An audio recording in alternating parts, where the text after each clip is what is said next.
Саламатсыздарбы балдар, қазақ тілі пәні 23 сабақ. Бүгін сабағымыздың тақырыбы синтаксис әлеміне саяхат. Өз көзқарасымды білдіремін. Бүгін сабақта сөйлем туралы білетінімді еске түсіремін. Синтаксис әлеміне саяхат. Біз бүгін синтаксис әлеміне саяхатқа шығамыз. Синтаксис деген не? Ертеде біз білмейтін бір үлкен елде сөздер өмір сүріп, сөздердің бір тобы бір-бірімен тіркесе байланысып, жеке отау тігіпті. Ол отау синтаксис елі деп аталады. Бұл сөздер бір-бірінен бөлек тұрса да, бір-біріне бағынып, бірін-бірі толықтырып, пысықтап тұрыпты. Ең бірінші тұрған сөз бәріне бас болды.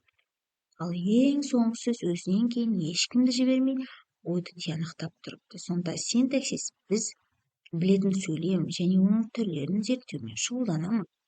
Дұрыс айтасың бе?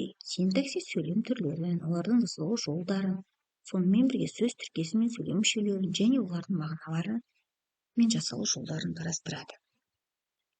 Синтаксисті жетік білудің маңызы айрықша. Оны білмейінше айтылмақ ойды дұрыс құрастыру, екінші біреуге дәл жеткізу, сөзді мәнерлеп, майын тамызып сөйлеу, ойыңды әсерлетіп айтып беру мүмкін емес. Мәтінді оқып не туралы екенін анықта. Синтаксис гректің құрау, біріктіру, рет деген мағынадағы сөзі. Қазіргі кезде синтаксис тіліміздегі сөз тіркесі мен сөйлемнің құрылымын, басқа да ерекшеліктерін қарастыратын грамматика саласының бір түрі. Мәтінде синтаксис сөзіне анықтама берген, сондай-ақ оның атқаратын қызметі жайында айтылған. Сызбаға қарап, қандай қорытынды жасауға болады? Синтаксис сөйлемді және сөз тіркесін зерттейтін ғылым. Сөйлем құрылымына қарай жай сөйлем, жұмалас сөйлем болып бөлінеді. Жай сөйлемдер жалаң сөйлем, жайылма сөйлем болып бөлінеді.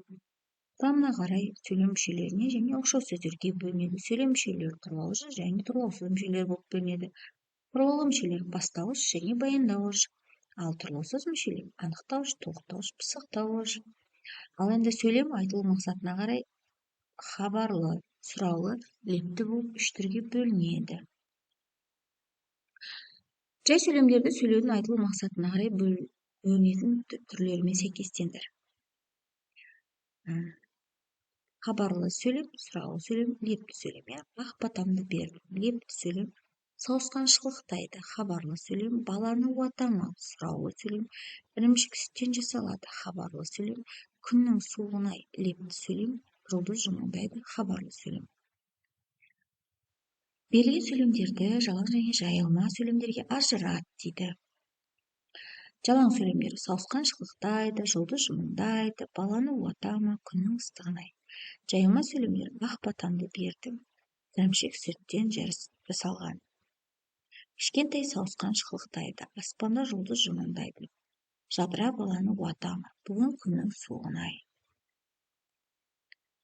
Сызбаны толықтыр. Және бірнеше сөйлем құрап жаз, оларды сөйлем мүшелеріне талда. Ол үшін өңір беттегі сөйлем мүшелеріне талдау басшылыққа ал.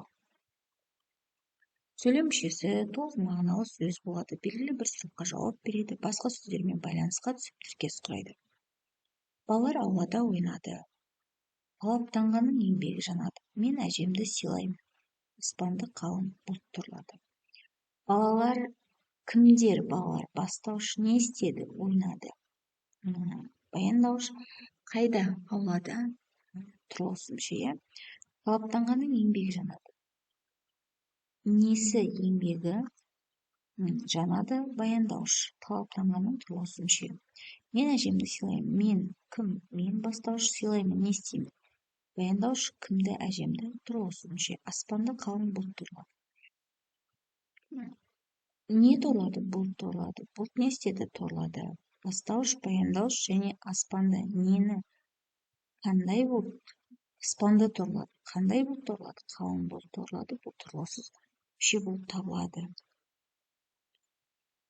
Кім келіспейді ойынны? Ойынның шарты ойын бастаушы төмендегі сөйлемдерді тақтаға жазып, оны сөйлем мүшесіне талдап беруді талап етеді. Талдауға шыққан баланың пікіріне кім келіспейді деген сұрақ қояды. Келіспегендер өз пікірлерін дәлелдейді. Өз пікірінің дұрыстығын дәлелдеп, дұрыс талдаған ойын бастаушы болады. Көкек өз атын өзі шақырады. Көкек не істейді? Шақырады, өз атын өзі. Құрылысы мүше көкек. Бастауыш шақырады, баяндауыш. Ол таңертең баяндауға шықты. Ол не істеді? Ол соқты. Соқты кім? Соқты ол. Соқты қашан? Таңертең. Соқты қайда? Баянауға. Тілім құрылыс мүшелері болып тұр. Талапты ерге нұр жауар. Нұр не? Нұр жауар, не істер? Жауар. Қандай ерге? Талапты ерге. Құрылыс мүше болып тұр. Атам қамшы өрді. Кім? Атам не істеді? Өрді. Нені өрді? Қамшыны өрді. Сөйлемнің құрылыс мүшесі болып тұр. Лезде су сарқылды. Не сарқылды? Су сарқылды. Сарқылды не? Су бастауыш, баяндауыш сарқылды. Лезде. Қалай? Бұл сөйлемнің құрылыс мүшесі болып табылады. Сөйлем құрамы бойынша алған біліміңді пайдаланып, жағдаяттан шығып көр. Сөйлем мүшелерінің кезекті мәжілісі болды. Алғашқылардың бірі болып бастауыш сөз алды. Келесі кезекте баяндауыш сөйледі. Олардан тұрғылықты мүшелерде қалыспады. Осы кезекте парақ бетіндегі сөздер тыңдаудан жалығып, ұсыныстарын айта бастады. Бердібек Соқпақбаев. Қаратпа, қыстырма сөздер мен есім сөздердің арасында болған диалогты құра. Ізденуді ұйымдастыр. Бірінші болып сөзді қаратпа сөз бастады. Біздерсіз сендер қарым-қатынас жасай алмайсыңдар. Себебі біздер біреудің назарын аудару үшін таптырмас тұрамыз деді. Ал біздерсіз, яғни қыстырма сөздер, сендер біреудің ойымен кете барасыңдар емес пе? Біз арқылы сендер өз ойларың мен көзқарастарыңды білдіре аласыңдар деді. Бұларды тыңдап тұрған есім сөз қарап тұрмады. Қыстырма сөз, қаратпа сөз, маған назар салыңдар. Сендер сөйлемнің құрамында тұрсаңдар да басқаларымызбен байланысқа түспейтін мүшелерсіңдер. Ал мен керісінше көп қырлымын. Мен арқылы заттың атын, санын, сынын біле аласыңдар деді. Барлық үшін уайымдаған бастауыш таласқанымыз жарамас. Сөйлем мүшелері. Бәріміздің де алар орнымыз бар. Біз бір-бірімізбен санаса берсек, сөйлемнен не қалады? Сондықтан тату болайық деді. Сөйлем мүшелері барлығы бастауыштың сөзін құптап, мәжілісті жапты.